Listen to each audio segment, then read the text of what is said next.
Welcome back and thank you for joining A Shark's Perspective with your favorite shark. That's me, Kenneth Kenny.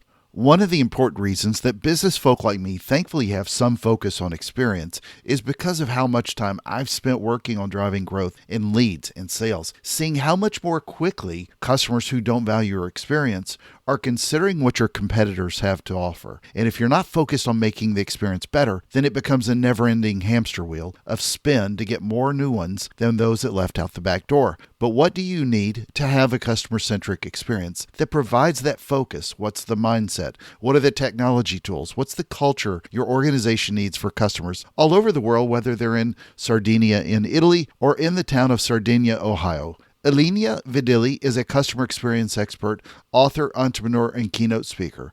And on this episode, we'll discuss humanity, technology, culture, coffee roasteries, triggering emotions through experience, life in Sardinia, the Italian one, famous Italian bombshells, sharks in the Mediterranean, and a lot more. So let's tune into an Italian CX expert with a squalo, or shark in Italian, with an amazing experience on this episode of A Shark's Perspective.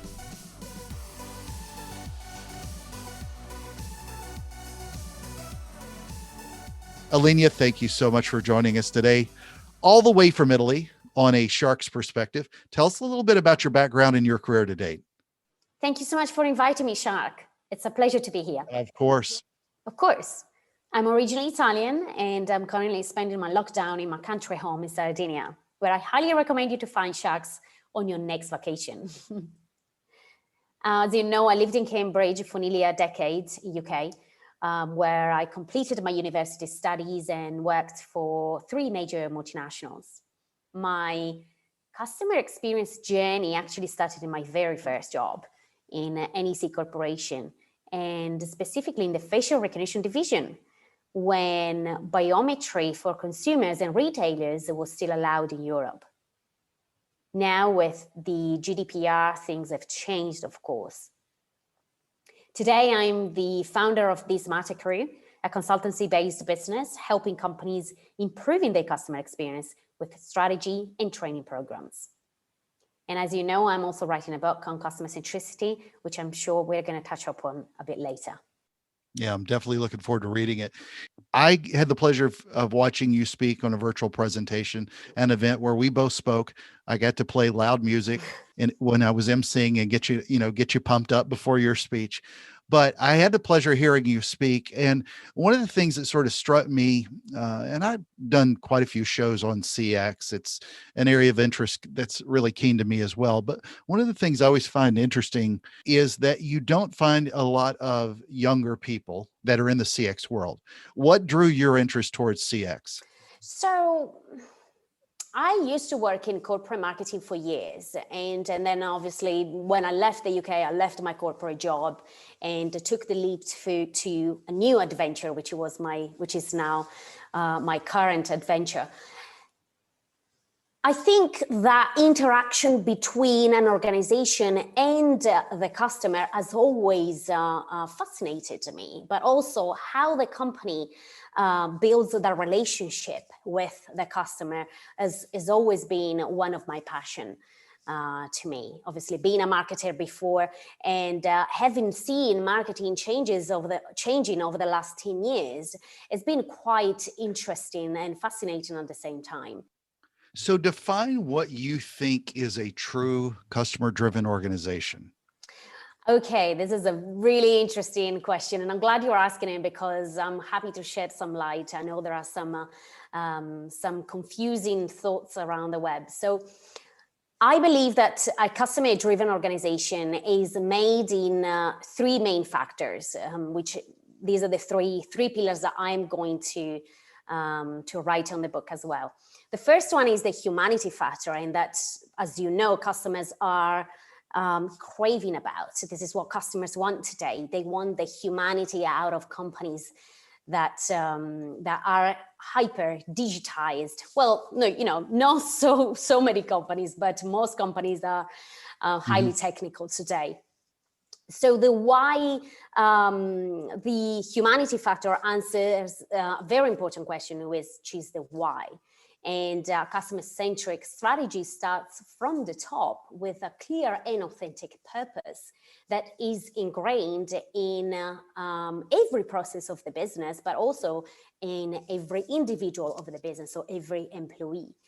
This is also the factor in which a brand becomes more human, in the more empathic, let's say, in sharing the customer experiences, and also becomes more relevant in the life of consumers, which is basically what customers want today. They want that human interaction, they want that human factor, and they want relevance, because companies have quickly lost relevance in the lives of consumers over the past years. So this is a factor number one, which I believe is very important today. Second factor is the technology factor, and it answers the question how. And therefore, how customer-centric organizations use the technology as part of delivering their customer experiences. Because as you know, it's basically impossible to deliver excellent customer experiences without really understanding the customer, 360 degrees of the customers. But companies can only do that by collecting and analyzing data, customers' data. So how the company is able to use these technologies to deliver quick and efficient customer experiences is key. And this is obviously really important also because they are able to free up employees' time so that they can spend more time with the customers, that create a deeper relationships on a human level, right? It's always the humanity factor, now the technology factor, which should be a balance between the two. But now the third factor that define a customer-driven organization is culture. And culture is really important, another really important pillar of customer centricity, and really answers the question who. Basically, these are the people working for the company, right? So I always say that a successful customer-driven organization is led by a strong customer-centric company culture. So unfortunately, when we talked about this technology pillar and then humanity pillar, technology designs the customer experience, but it doesn't really matter how well you design these customer experiences if your company is internally siloed and disconnected. So that company culture really joins those departments. It should be joining those departments. And leaders should really lead the way to customer centricity by advocating that cultural customer-centric mindset that is shared across the company and by every employee. And I'm sure we will talk about later more about employees and why they should be connected, how they should be connected, employee experience between customer experience. So in a nutshell, Shark, this is why and how I believe a customer-centric organization should be. I've never met a brand that there wasn't something that I could help them fix, either from an experience or a growth standpoint. But I'm always curious, what do you think the bar is for a company to feel like they're at a good place? Because there's so much talk about experience, and it's really hard to look yourself in the mirror and go, we're doing okay, or oh my God, it's horrible. I mean, for the most part, all they've got to do is to look at their customer count falling, look at bad reviews on social. There's not a lot of great indicators, though, that tell you you're doing well. Just seeing customer count go up is not necessarily a reflection of that. And just seeing less nasty reviews isn't just a reflection of that. You know what I mean? Yes, absolutely. Well, I think every company has every company has their own objective in how they want to pursue their market share, for example. Some companies are more product-centric than others, and some other companies are more customer-centric than others. And a lot of people say there aren't many customer-centric companies out there. And that's true. There aren't many because it's difficult. It's incredibly difficult to be a truly customer-centric organization. It's extremely difficult because, as you can see, there are different factors, but in between these factors, there are different elements. For example, in the technology factor, we're talking about automation, hyper-personalization. We're talking about innovation, whether it is customer experience innovation, how you innovate your interaction with your customers, but also your product, right? And then we're talking about omni-channel, and then we're talking about employee experiences. So there are so many different factors to optimize that a company can quickly lose sight of, their objectives, of what they are doing. And I know it's completely difficult. What I always say to companies is start by delivering the basics of your customer expectations. And that is one of the key starting points to deliver good customer experiences. Because a lot of companies out there, they're not even able to deliver their basics of customer expectations, right? Not fulfilling that basic promise they made. Exactly. They're not even able to do that. So the first thing to do is not complicating yourself in scaling up those expectations, and to deliver memorable and unforgettable experiences, but just start by delivering those basic expectations. And then you scale up to deliver better experiences, right? That's what I always say. But also you need to be able to take off the frictions, the problems, the obstacles that are basically stopping your customers from moving from point A to point B. And do you know what, Shark? A lot of companies don't even know their customer journey. They have no clue what their customer journey is. So how are they able to fix those problems and those frictions if they don't know where is the customers going through, right? What is the journey that their customers go through? So you're in Italy now. Yes. You lived in England. You travel through Asia. I'm in the States. We all bring and have different perspectives. I've seen the same when I've visited and lived in other countries as well. It's same but different with the expectations. I know we're a little more spoiled here in the US than most places, but how do you look at customer experience in sort of a universal perspective versus what the expectations are in Italy or England or any other country? Because the heart of CX should be true. You should be able to fulfill those basics, that promise you made early on, but the expectations of customers in various parts of the world are different. Very true. Yes, absolutely. And I think it's down to culture, because obviously in Italy, our expectations are not the same as Americans' expectations, for example, right? So it goes down to really understanding your customers on a deeper level. So not just what they need, but also what they want, right? So two different things that we need to understand. Needs and wants, as you know, are different things. And we really need to understand our customers at 360 degrees of them. So when I talked about data in the second pillar that I was talking about, data is one of the main drivers that allow us to understand our customers much better than we used to before. Because before, if you remember, we used to segment a customer base based on gender, demographics, geographic location, and etc. Okay, but now it's just not like that anymore. And obviously, in different countries, we have different cultures, we have different expectations, and also different generations, right?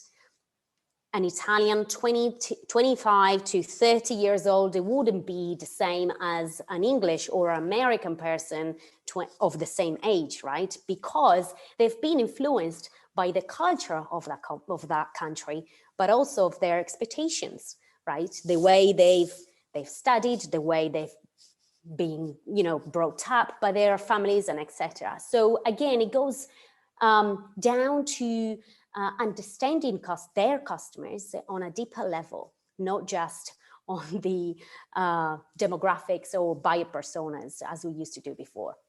So in order to do all this, obviously it's going to take a lot of technology. Yeah. What are the necessary technologies that you think that companies need to identify and have in their stack today in order to do well to meet those expectations? We can write a book about this Yeah. because Yeah. there are so many different ones. We can't count them anymore. Some are more needed and some are less needed. But obviously technology is a big factor, as we said, and I can summarize probably about 4 of them, which they're not in order of importance. And so, as we said, customer data platforms are really important, and they allow us to, as we said, understand the customers on a different level. They allow us to get the visibility into how our target audience make decisions, and also give us insight into which customer experience improvement we have to do based on the data that we collect from our customers. So these tools really capture, store, and analyze a huge amount of data. And of course, as you know, they're powered by artificial intelligence and machine learning, which is basic technology that we need today in order to carry out our experiences. The second really important tool that we need in order to improve our customer experiences, I mentioned it earlier, and customer journey mapping platforms. So as we want to improve our customer experiences, we need to understand the customer journey from A to Z. So it sounds really incredible, but as I said before, a lot of companies don't have a clue of their customer journeys. So these tools really help us to create a visual representation of the customer experience and actually put ourselves in the customer's shoes to understand where do we need to fix things, right? And the third one I would say is voice of the customer platforms, which are really good to actively measure the voice of the customers, of course, through surveys, mentions on the web, feedback, but also behavioral analytics. For example, those platforms that help you to understand where the customer clicks on an e-commerce, for example, why is leaving the cart. So these are really interesting tools as well that helps you to understand the behavior of your customer. Now, the fourth one, which is probably the most important one, a CRM system, which is obviously, you might be thinking that is obvious, but not so obvious, because I've been in companies that didn't even have a CRM system in place. So, and as you know, these should be centralized, accessible to track all the individual customer relationship throughout the company. So accessible, I mean accessible by everyone in the company, Everybody, not just the marketing department. So I think these 4, hopefully I'm not forgetting any, but I think these 4 are the necessary. Obviously, as you know, there are so many platforms out there, and they keep popping up like mushrooms. But these 4, I think, are the most important ones. Yeah, and I think that's such an excellent point about not just the marketing department having access to it, and that kind of goes towards the next question. How do you look at working with leaders who need to address this within different departments? Because I don't care if it's billing, I don't care if it's accounting, or it's not just customer service and marketing that should be the only ones reading what somebody says in a NPS score, and it's just as crucial. I don't care what role somebody's in. Everybody's essential, if you will, to that brand. Yeah, of course. How do you help develop this with the different departments in an organization that are not typically thought to be part of customer experience? Because that's also a major part of employee engagement as well. The more they become displaced from the company, the more they become displaced from the experience, and vice versa. Yeah, absolutely. You touched a really, really important point here, because is a thought that customer centricity remains a priority only for certain departments, such as marketing and customer service, for example. But actually, it's actually crucial that every department is responsible for it, because everyone in the company should understand how they are helping the customer in their little way, and what is the little bit that they are doing to help the customer. And a lot of the times, employees don't really understand why their role is so important for the customer, and therefore they don't really go the extra mile, So Well, they often don't even know a customer as that person by name. Yeah. If anything, if it touches their department, it's in a customer ID number, and that's it. Exactly, because they are not allowed to see, the CRM and to see the customer relationship. So why this customer bought this product? Why am I helping this customer? In which way am I helping this customer? So this is where really that customer-centric culture is ingrained in every employee that I talked about in the beginning. This is how we should be doing. And one of the way we should be sharing that culture within the company is also by recruiting people. The recruiting process, it should be starting with the customer in mind. So asking questions to see the orientation of those prospects, if it's customer-centric or not. Because if it's not, then we need to do an extra work, like a training program, for example, to train those new prospects. So customer centricity should be starting really from the really beginning of the employee experience as well. Employees are smart. They often are much smarter than the power they have to make change, obviously, within a company. How do we address shifting culture then of a company if we're not necessarily the CEO or a C-level leader? Because this has to be driven down from the top. Absolutely. But there are a lot of people out there that are smart, that understand the value of what you're saying right now, but they need to help create change within their company as well. Well, obviously, culture is the most difficult thing to change. But as we said at the beginning of our chat, is one of the main factor, these three factors I talked about at the beginning for a successful customer-driven organization. Yes, we should hire employees with a customer in mind. So employee experience should be ingrained in intrinsicating with the customer experience, because as you know, happy employees lead to happy customers. We all know that. I think, yes, leaders should really lead the way to a customer-driven culture, which is not easy. It's like, for example, you say to Italians, don't believe in Catholicism anymore. From now on, you are Muslim. Italians will be like, nah, don't like that. Of course, it's difficult, but it's really about advocating that mindset. It's a new approach, right? And it can be, I think, can be only pursued by organizations that commit the necessary time, effort, resources, budgets, and that start to moving from a product-centric approach towards a customer-centric approach. For example, I'll try to make a really easy, hopefully simple example. Years ago, the R&D department used to say, we have a really good idea, we're going to disrupt this market with this product innovation. And so the idea started from the R&D department and used to say, we're going to do this product, and then marketing is going to promote it, and then sales are going to sell it.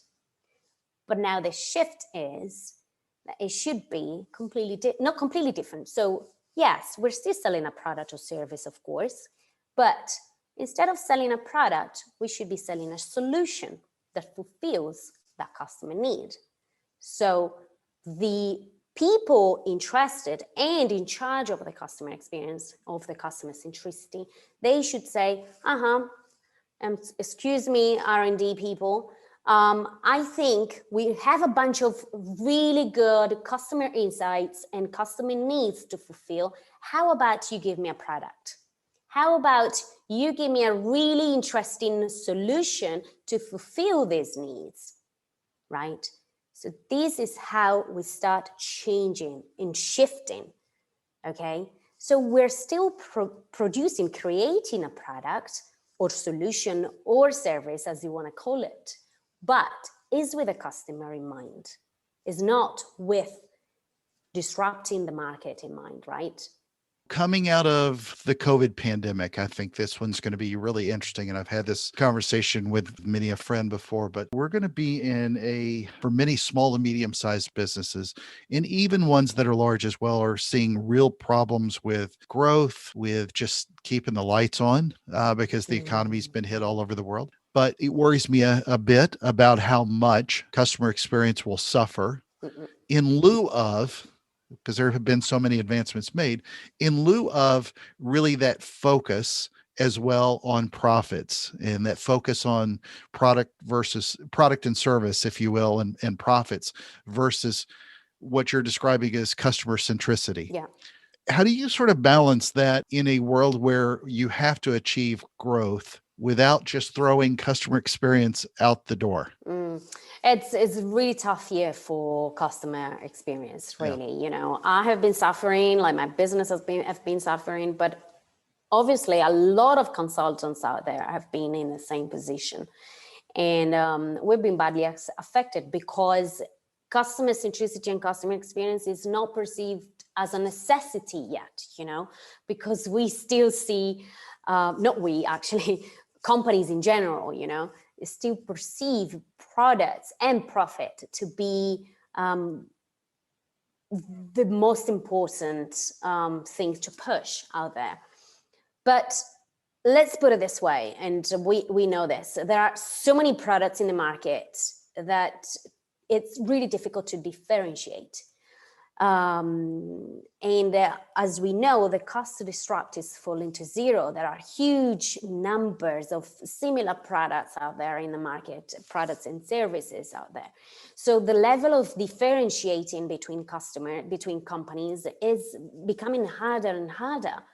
And not only because of this, but also because customer expectations before and after COVID are completely changed.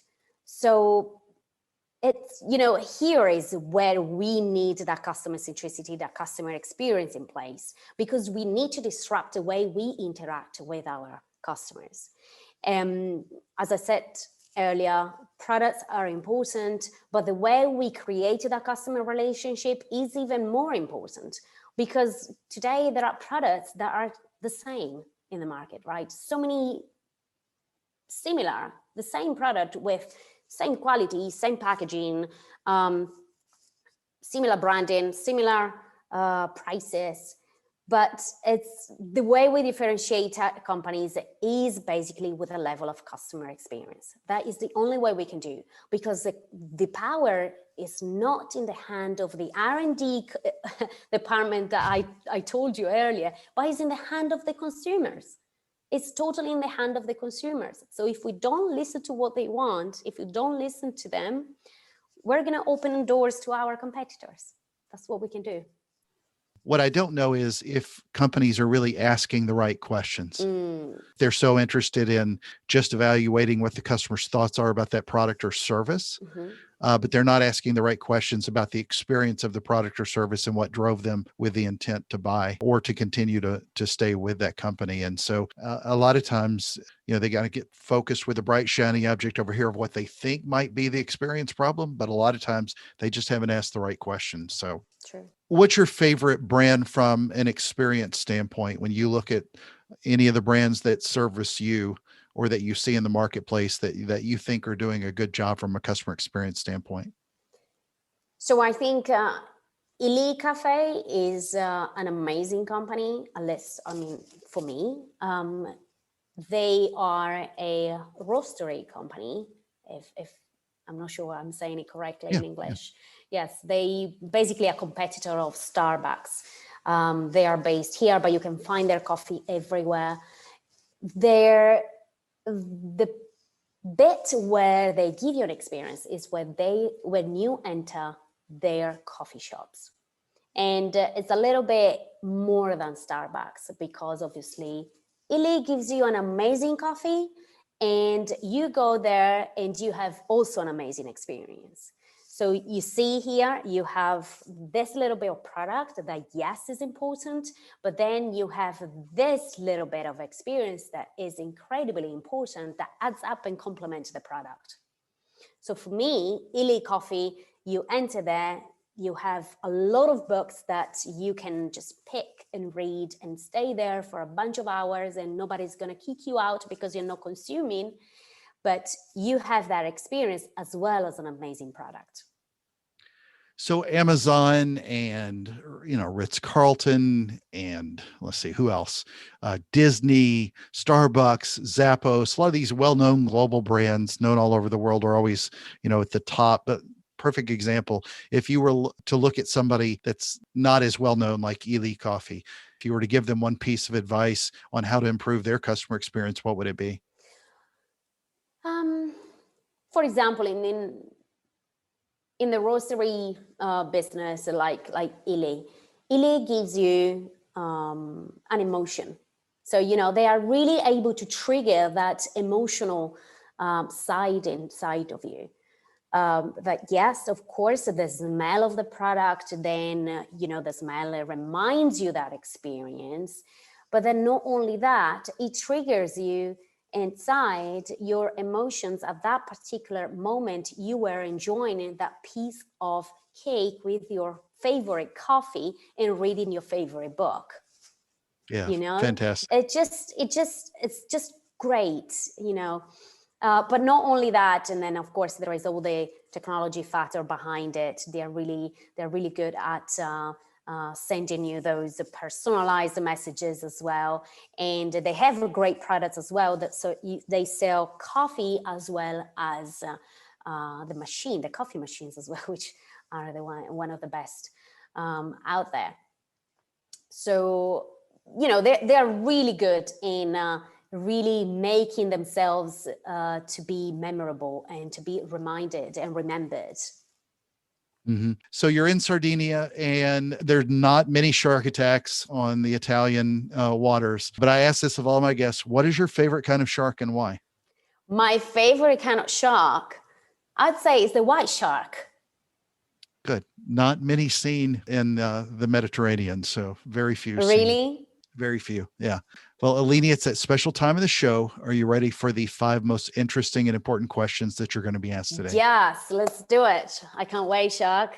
Number 1, you lived in London for a while. Rome or London? It's a tough question. I lived in Cambridge, not in London. Cambridge. Cambridge. All right. Yes. How about Cambridge versus Naples? I've never been to Naples, you see, so I can't. Beautiful. All right. No worries. All right. Number 2, CDP or customer journey platform? Customer journey platform. Why so? Because it's efficient. Okay. Fair enough. All right. Number 3, espresso or a cappuccino?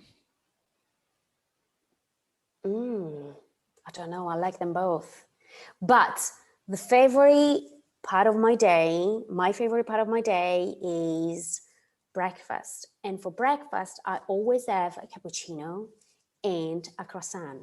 So cappuccino for me. Fair enough. Fair enough. Number 4, Yes. Sophia Loren or Monica Bellucci? Oh, this is a really tough one. Monica Bellucci all the way. Although they are so beautiful. Both of them, they're so beautiful. I don't know, because I think it's probably because it's closer to my generation. Yeah. Although she played a vampire too, so. And she's just incredibly beautiful. No, not bad. Number 5. Not bad. And the most important question that you're going to be asked today, something you won't get asked a lot in Italian culture, is biscuits or cornbread? Biscuits. Okay. So it sounds like a girl from southern Sardinia. So, Ilenia, where can people find out more about you, keep up with your thought leadership in the space with what you're doing, get a copy eventually of the book, and see you out speaking in the world somewhere. Yeah, so you can all find me at ileniavidili.com and LinkedIn, of course, which is what joined us every day, right? Join Exactly. us every day. Yes, I'm there every day. So LinkedIn, Ilenia Vidili and ileniavidili.com to reserve a copy of my book, which is going to be out in May. Looking forward to it. Ilenia, arrivederci. Arrivederci e grazie mille.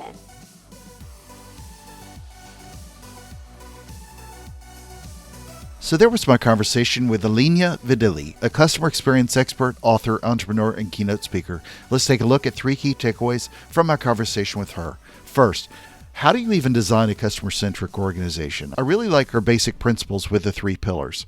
1, humanity. Customers want that human interaction and find that companies have lost that relevance. 2, technology. Most companies sadly don't know how to use their technology, let alone the data behind it, which she says is key. And 3, culture answers the who when leading by strong company culture.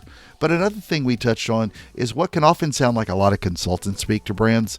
Ilenia did a great job of just simplifying it and saying to them that you shouldn't complicate yourself with those expectations. You should start by delivering those basic expectations and then scale up. And I couldn't agree more. Think of those basic things that you post, write about, promise, etc. And are you fulfilling those exactly and basically as you said you would? You may be surprised. Second, I touched on technology and data briefly, but Ilenia recommends a few must-haves with technology tools needed. They are a CDP, customer journey mapping platform, a voice of the customer platform, and CRM. There are so many more tools that we could speak about on a lot more shows, but at this point I'll simply add that, as she did, that these tools should tie in other departments with much more transparency. Unfortunately, a lot of that only falls on marketing with cool dashboards, but there needs to be more universal transparency and collaboration with all departments.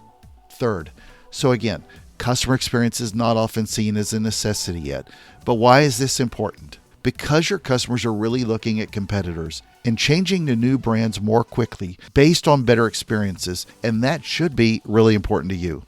Got a question? Send me an email to kenneth@asharksperspective.com. Thank you again for the privilege of your time, and until we meet again, I too say arrivederci and grazie mille, and join us on the next episode of A Shark's Perspective.